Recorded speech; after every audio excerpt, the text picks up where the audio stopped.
Welcome to Earth Chats. In this show, we chat to leaders, influencers, and organizations who are passionate about making our Earth a better place. We are all aware of the dangers of pollution and how global climate change could impact our lives. Join us and listen to the conversation where leaders in making our world better will share their stories, advice, and opinions.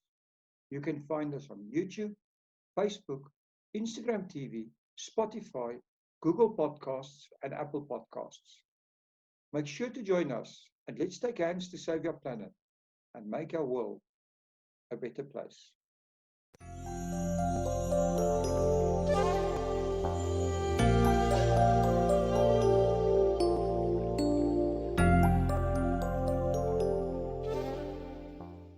Good day, everyone, and welcome back to Earth Chats. Today we are talking to Mark Dixon from the Strandloper Project. Welcome to Earth Chats, Mark.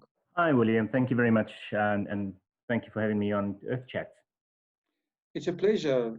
Thanks for taking the time to actually speak to us. Mark, it'd be great if you can give our listeners some background about yourself and, how you became involved with environmental enterprises and the Strandloper Project. Well, I suppose we don't want to go too far back, but I'll start off. So I did my undergraduate as in agricultural in livestock science, and then I managed to jump ahead straight into a master's project at Rhodes University in the ecology and fishery department, and did a master's degree in that. And I've done some work for CAMLA as a scientific observer down in Antarctica for about 5 years, and just monitoring birds, protection on long lining boats that were operating down there. And then I just love being out in nature, and I've had a travel business, which I do guided nature tours. And how we got into the Strandloper Project was actually just a background in terms of one of the things we offer were in summer is snorkeling tours. And one of our guests said, there's a lot of snagged fishing tackle on the reef here. And when you go diving, you do photography underwater, it becomes white noise. So it's there, you pick up what you can, and you just go in again. But it really struck a chord with us, and organized a group of people that were like-minded to go and clean up the reef. And we were actually overwhelmed with how much we removed from a 100-meter transect. And that's where the scientist in me kicked in again, and ended up trying to quantify how much tackle we went off. And from that, we started the Strandloper Project. So we tried to get as regularly as possible, going and trying to get a monthly dive in. Conditions aren't always up to it here, but we've tried to do that. And from that, we've just sort of had a nice springboard into other aspects of marine research. Excellent. So the Strandloper Project is a non-profit organization, right? We are at this stage a group of volunteers. We would like to become a non-profit organization. We haven't registered. It's one of those catch-22 funding scenarios, and so that's the next drive, is to become more formal, so that we can conduct a lot more elaborate research. You have this concept of ghost fishing. I'd like to, for you to explain to our listeners what ghost fishing actually is. Well, ghost fishing it's the continual capture and killing of a marine species by some form of fishing equipment. So in the commercial industry, most people know ghost fishing through either the trawl industry. So a trawl net gets lost when it gets snagged on the bottom, it rips from the boat, and that then over time drifts loose, goes drifting through the ocean, and whatever swims into it gets entangled in it and eventually perishes, either from starvation, drowning. And so that's the most commonly known one. Another one are crab pots. So you've got a people or fishing company will drop down a whole lot of crab pots on a long line, and those break off in storm conditions or whatever it is. And so the crab pot, how it works, you put a whole lot of offal or bait in there. The center tracks the crabs in, and there's a hole which is very difficult for them to exit. So it's a funnel shape going into the crab pot. They go in. If that's now broken off, they stay in there. They can't get out. They perish, and then by virtue, they then become bait for more crabs. So it has this ongoing killing process. And then in the long lining industry, when a long line with hooks is lost, it's got bait on it, it will catch a fish. The fish will perish on that. It will be fed on by other fish and decay, and then you still got a portion of it on the hook, and that then becomes bait for another fish species that will come along to eat that. And over our 2.5 years that we've been doing research now, we've managed to collect samples of 5 different species of fish that have been killed from ghost fishing. So it definitely happens in recreational fishing. So, Mark, it seems that all types of fishing are really contributing to the problem. No, definitely. You know, it's as soon as you lose tackle, it's it's not out of sight, out of mind. It's it might be out of some people's minds, but it's definitely carrying on doing what it was designed to do and capturing fish. Amazing. So, you've touched a little bit on the diving surveys and the hiking. But tell us a bit more. How do you how do you do these surveys, and specifically about the Strandloper Project hike? Okay, well, let's start with the dive. So we've identified 3 dive sites in our area that we go and try to do regularly. So there's Hericus Point, which is our prime site, and that's open ocean reef, along the shoreline, the coastal shelf. And then we've got Kingfisher Creek, which is the estuarine mouth and Sedgefield. And then there's near the Paquita in the Knysna Heads. And so what we do is we've established over the time a definite transect. So when we go back, we do the same transect each time. So we've got something quantifiable. We can say, okay, over this period, we've got so many sinkers per meter or something like that. And then we remove everything that we can that's possible. And so we then tally the sinkers, the number of hooks, the swivels, the volume of fishing line, and a number of other factors, just so that we've got this database going up. And what's interesting is we've also been able to identify different types of fishing activity, and we've managed to put that into different socioeconomic categories as well. The reef snags tackle in different ways. So with your sports fishermen and your recreational fishermen, who's just out there to catch a big one for the fun of it, maybe take some of it home. They're using quite expensive tackle, and some of the tackle we're recovering is about 80 Rand per loss. And then you've got your subsistence fishermen who are using lighter tackle. And so the heavier tackle seems to that the sinkers snag on the reef, whereas the lighter tackle, the hook snags in the organisms growing on the reef. And it's a major distinction there. So even the risk of ghost fishing can be evaluated in terms of socioeconomics of the fishermen. But yeah, so we go out, we try to go once a month. We usually go at low tide, and like I say, we capture everything and we get the data. And then, we've had some interesting things, but we'll probably chat about that a little bit later.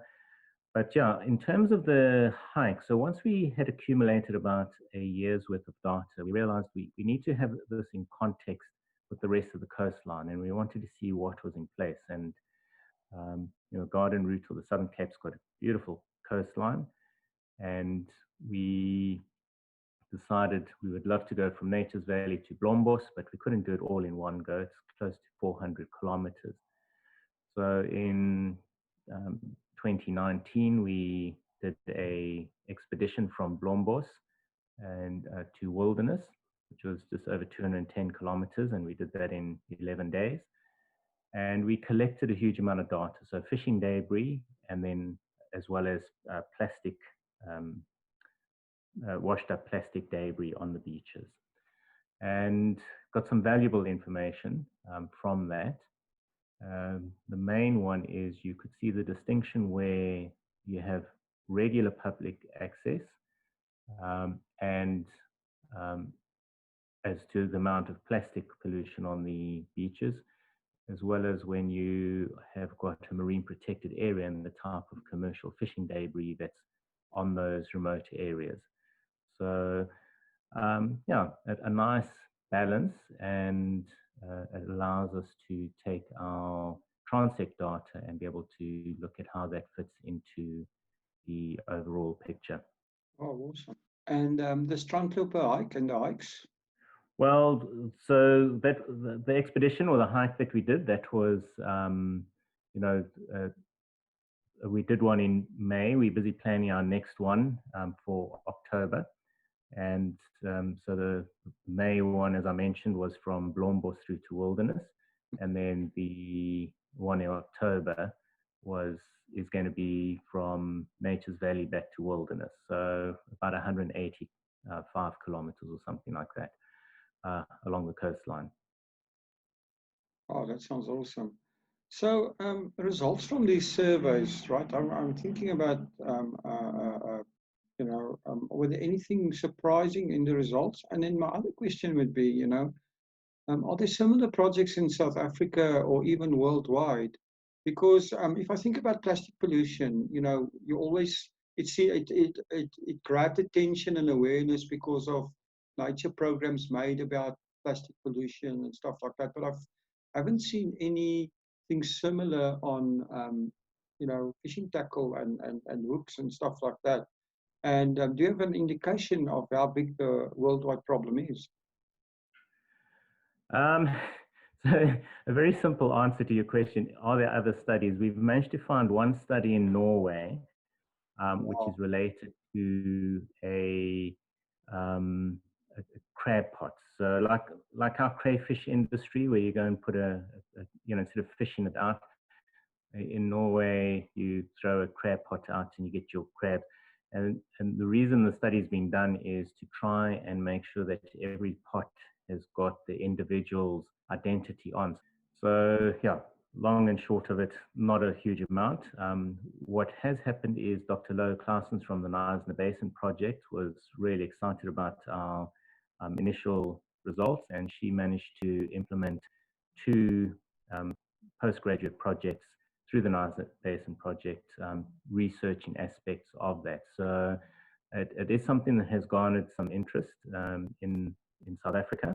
And we've just recently had contact from a fisherman in Canada who's very intrigued with what we're finding and our research in that. So who knows, maybe it grows and gets out.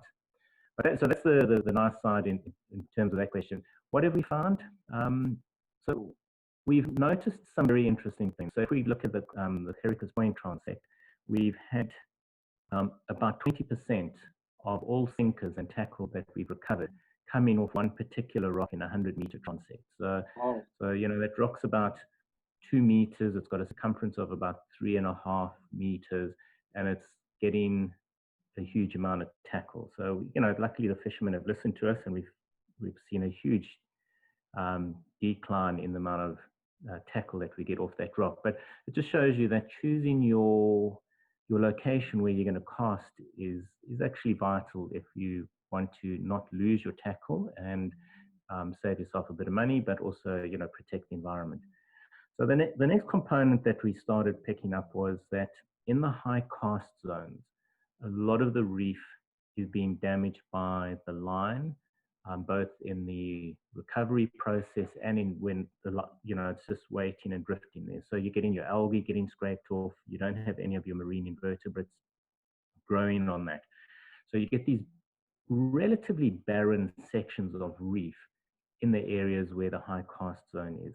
And that's a major concern, because as soon as you take away that component, that's your grassroots level, so to speak, of your food chain and your food web. So you have this major knock-on effect in terms of abundance in a region.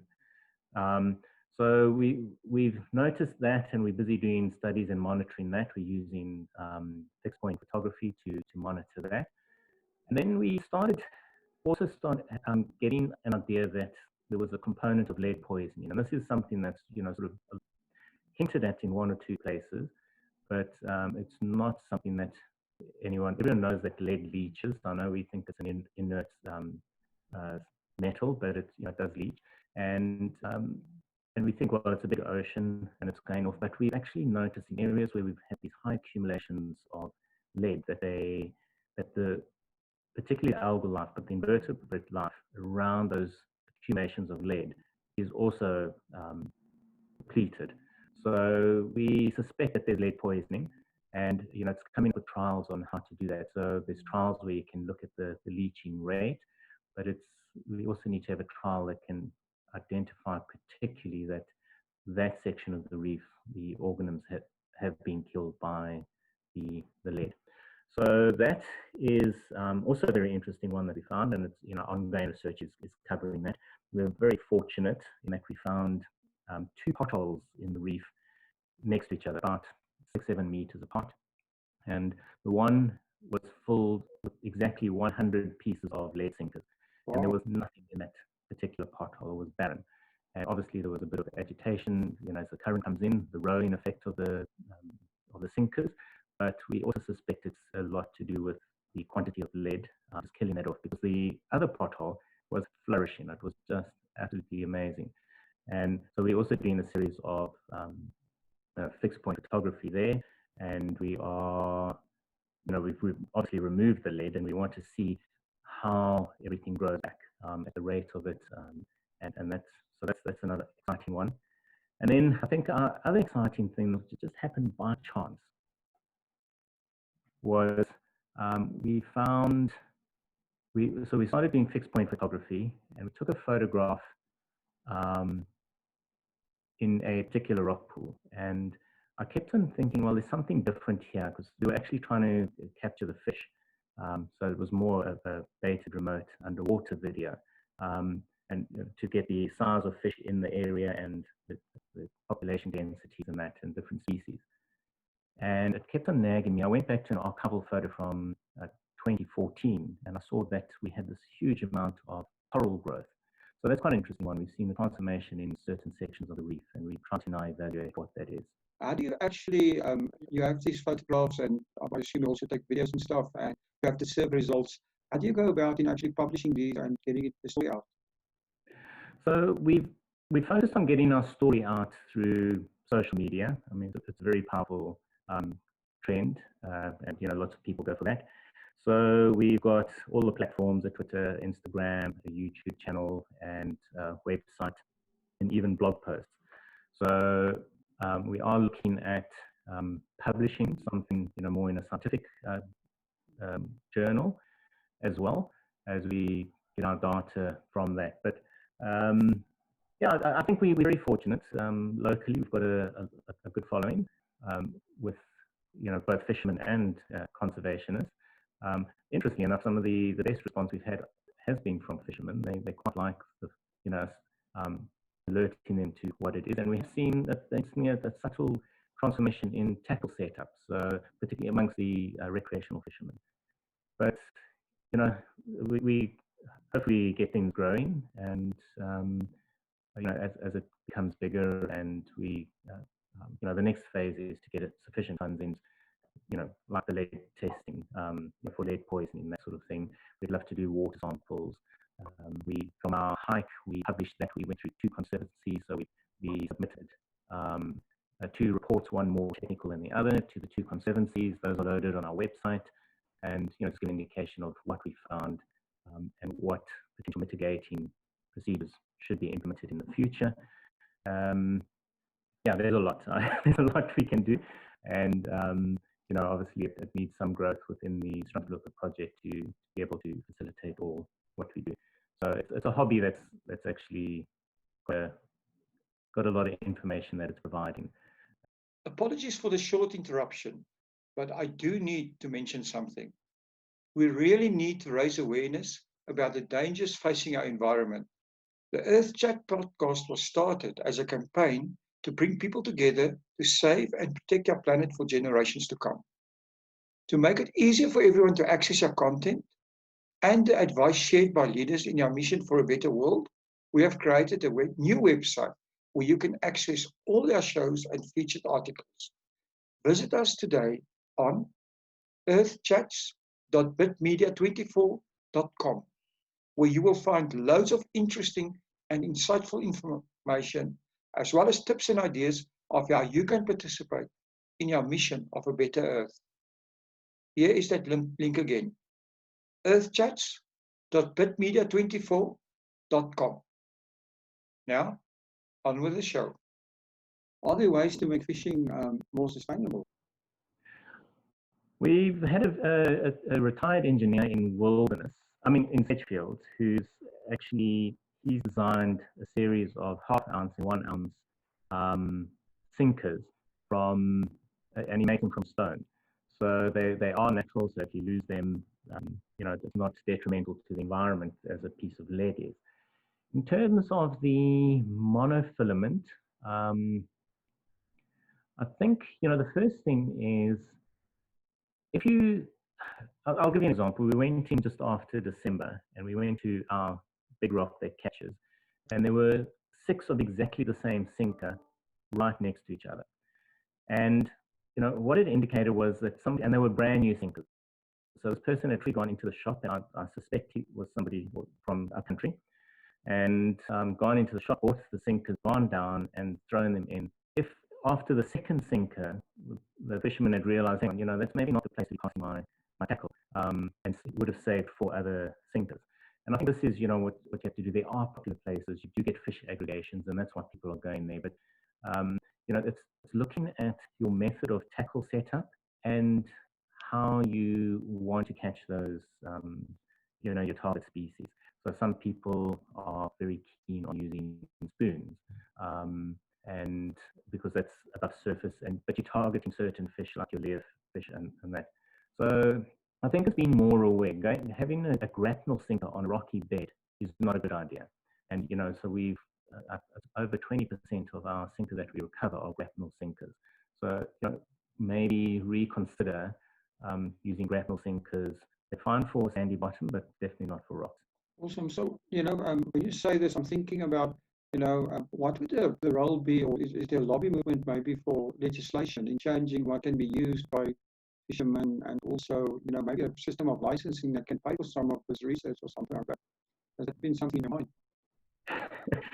If we were in New Zealand, so I've done a lot of fisheries work in New Zealand, so I know what the utopian model is, and New Zealand has got absolutely sustainable model.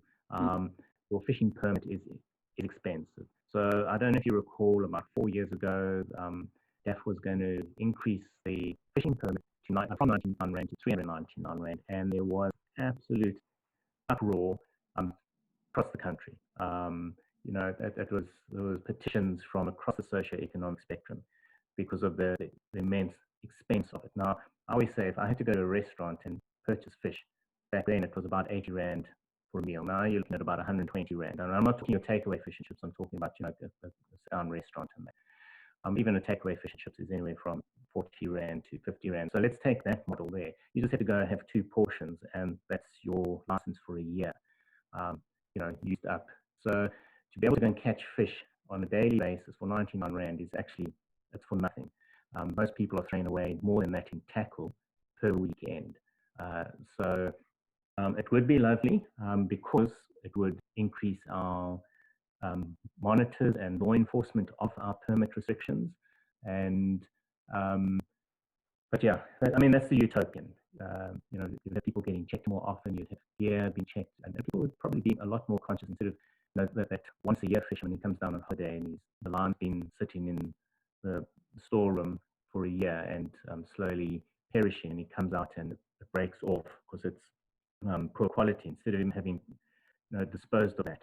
The simple little checks like that sort of thing. And it's the same with the tackle. You don't go on a dirt gravel road in sand in your Mercedes sedan. You don't go and fish in rocky terrain with the incorrect gear. And So there could be legislation, but I think to implement it, yeah, we've got bigger problems in the country to worry about than fishing. I really think it's, you can enforce it, but you can also instill a natural desire to look after the environment. And that's something that I think that's where South Africans need to go. Yeah, there's a study that showed that, in South Africa, on average, fishermen that go down, and this is across the spectrum, and there's a lot of finger pointing in South Africa across the socioeconomic spectrum. It's amazing what our research shows as who's to actually more at fault in certain components of snagging, lost ghost fishing, and that. But in South Africa, for every 10 fish that are caught, only 3 are returned to the ocean on average. Whereas, and I'm talking about line fishing from the shore, not talking about boats or anything like that. And this is in recreational fishing. Whereas as soon as you go to the States, only 3 out of 10 fish are retained. So it's a very different ethos in terms of the environment there. And we need to adjust that. The person that catches 5 20-kilogram fish doesn't need to take those home, especially if he's coming tomorrow. He should keep 1 and let the other 4 go. I mean, what do you do with 100 kilograms of fish? And that's that's where we've got to be very, very careful in terms of the environment. And it's no longer a sport activity. It's a functional activity, and it's the distinction as well. Well, I think on that side you're right. I mean, awareness and people realizing that it affects them and affects our world will help in that area. I mean, if you talk to hunters, you always hear that they are also conservationists. But I think there's another problem though, and that's the commercial side, right? And how do you tackle that, the problem of commercial fishing? I suppose their legislation is imperative. What are your thoughts on that? So I've mentioned earlier on is that I worked as a scientific observer, and so a lot of places in South Africa, ironically, has the legislation for that. Every vessel should technically have an observer that goes on the vessel to monitor the fishing activities, both to protect marine mammals, marine birds, but also to check that they are not disposing of product. And so it's in a way maintaining the ethics within the industry. New Zealand, they put it, like, as I mentioned, I mean, they're the utopian fishery. If you want to look after your fisheries, you just look what New Zealand's doing. So you have an observer on board. If fishing activities are over 24 hours, you have 2 observers on board. Now, the permit for that fishery covers the cost of those observers. Are those observers independent? They, in New Zealand, they are, depending on where the fishery is, but if it's in New Zealand waters, then they are through the Department of Fisheries. So they've got there. So they supply it. So it's not an independent organization. We do have some independent organizations in South Africa, of which I've worked for one of them. But I mean, they're not being employed by the fishing company that's fishing, right? They employed by the third party observer. The fishing company, yeah. So ultimately, the fishing company is paying for them to be on the vessel, but no, it's not. They're not getting on. That boat's leaving the dock. It's got to have a fisheries observer on board. Okay. But then to make sure that there's no underhand collaboration between the fisheries officer and the fishing vessel or company, so the fishing company has to submit their catch document, the observer submits a catch document, and those get submitted to another inspector when they dock again. And if you will then do a sample of the catch. There's a discrepancy of over 10% in the 2 reports. Both the observer and the fishing vessel, the fishing master, are then almost under a legal investigation, to find out why there was such a discrepancy. But so it's very rigid, but it's fantastic. They've got a sustainable fishery. It's one of the most sustainable fisheries in the world, and it's a lucrative fishery for the country. So it can work, and South Africa. I mean, if we want to open up job opportunity here and look at our capitalizing on our ocean, that would be the first way to do, which would eliminate all these illegal vessels that are coming in at night. So, but it's on the commercial side. So this is interesting. So, Mark, on to something else, the coronavirus. And I think the coronavirus is forcing all of us to think about everything we do. But before I go there, I want to ask you something else. You think the coronavirus and specifically the lockdown actually emptying the beaches now for more than 2 months. Do you expect? Are you eager to get out and to see what the effect of this has been on the actual environment, with less people actually going and obviously less waste happening as well? Well, this last 2 weeks for any person doing research in the environment has been a fantastic baseline study opportunity if you were allowed to get out. We've been very fortunate to, a couple of us from the Strandloper Project have had some essential services permits, excuse me. And so we have been on the beach. We haven't done any diving surveys, so I can't wait to go and do that. In terms of trash, it's actually been disheartening to see how much trash has been washing up on the beaches. So, we all locked up in our houses, we still consume, and we still got plastic, it's still getting out, and unfortunately it's still been washing up onto the beaches. So, yeah, but I mean, as a study opportunity, it would tell us a huge amount either way. Obviously, we would expect to have less snag fishing tackle from shoreline fishing. But we'll definitely find more plastic, because a huge component, and we saw this on our expedition, is a huge component of cleaning up of the beaches are, one, is municipal services, but more so the public going along with a little plastic pack, picking up what trash they can and taking that off. And when we did our expedition, when you go through areas that don't have a high density population, there is unimaginable amounts of trash on the beach that have just washed up. And this is all stuff that's leached into the ocean through our river systems and then gets washed up by winds and currents. And as soon as you get to your municipal areas and your public beach spaces, relatively from clean to pristine. Back to the coronavirus. I mean, everybody are thinking their organizational models. I mean, for one thing, you've got the project that's basically a non-profit project, and then you also have your tours and your business side. And we all have to think about how the coronavirus affects us. Do you have any new ideas or plans in this regard, or any thoughts? Yes, definitely. So my tour business, we do nature tours and hikes and birding tours. So we are a small group. So our marketing is going to be for an isolated experience. And that's what we offer anyway. So, once somebody comes on, take our 5-day backpacking tour, once you're on that, you're an isolated little group going from venue to venue, and without any interaction with other people, as guide with the guests, and then also the catering, and my wife does the backup services. So, but so our marketing will change to offering a isolated experience. The transformation is obviously digital. We have started some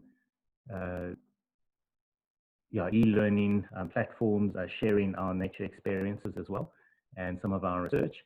And so that's something that we'll just have to build up as we go over the next couple of months and get that online, and hopefully be able to capitalize on that as well. But if not, just have it foremost in people's minds as to what we can offer in terms of our guiding experience.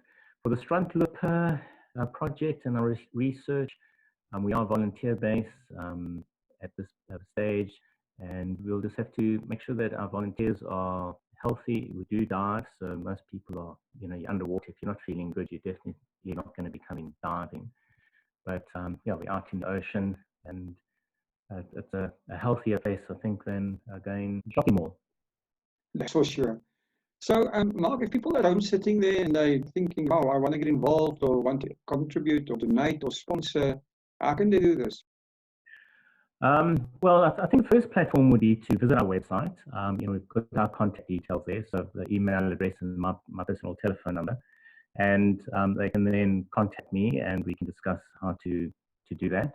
And yeah, I mean, whatever, even if whatever assistance is offered, we'll be very grateful for. But yeah, I think that's the first platform. And then if they want to learn more, I mean, obviously contact us, but yeah, definitely visit our digital footprint and find out more about us. So if we look at the Strandloper Project, it's strandloperproject.org, so www.strandloperproject.org. And then for the hiking tours and burn tours, then it's www.gardenroutetrail.co.za. If you have one message for people at home about the environment and how they can make a difference, what would that be? One service provider that everybody forgets about, but their whole life they've been supported by, and their families before and in the future, and that's the environment.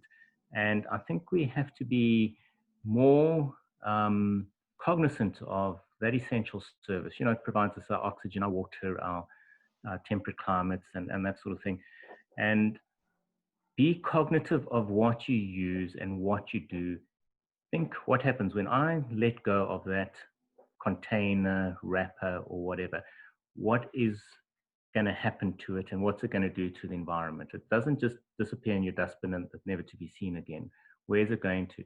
And then by the same token, when you purchase something, what was utilized from the environment to produce this? So a lot of people don't realize, but a pair of jeans, for example, depending on the brand. So some brands have been worked hard at this, but between 16,000 and 32,000 liters of water are required to make a pair of jeans.